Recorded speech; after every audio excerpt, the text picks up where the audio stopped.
দুনিয়ার মধ্যে যত দোয়া করবেন এই দোয়া হয়তো কবুল হবে বা হবে না। যদি কবুল হয়ে যায় তো হলো, যদি না হয় কিয়ামতের ময়দানে আল্লাহ আপনাকে বলবে জান্নাতে যাও।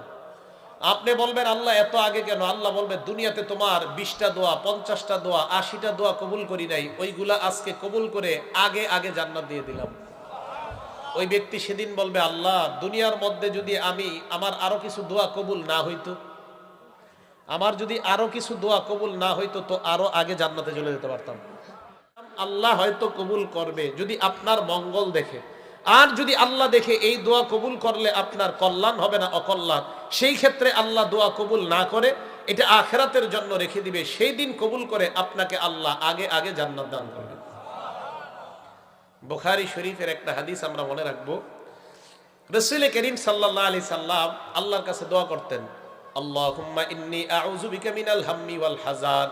আল্লাহ আমি আপনার কাছে পেরেশানি থেকে, দুশ্চিন্তা থেকে আপনার কাছে পানাহ চাই। ওয়াল আজজি ওয়াল কাসাল, আমি আপনার কাছে বার্ধক্যতা, আমি আপনার কাছে ওয়াল আজজি অক্ষমতা, ওয়াল কাসাল অলসতা থেকে আপনার কাছে পানাহ চাই।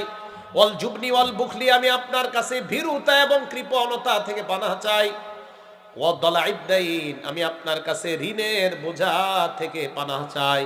আল্লাহর কাছে বাংলাই বলবেন আল্লাহ আমি ঋণগ্রস্ত হয়ে গেলাম, আমি আপনার কাছ থেকে ঋণ থেকে পানাহ চাই।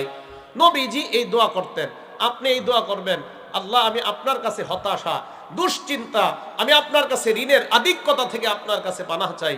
এইভাবে আমাদের নবী দোয়া করতেন, আমরাও এইভাবে দোয়া করব।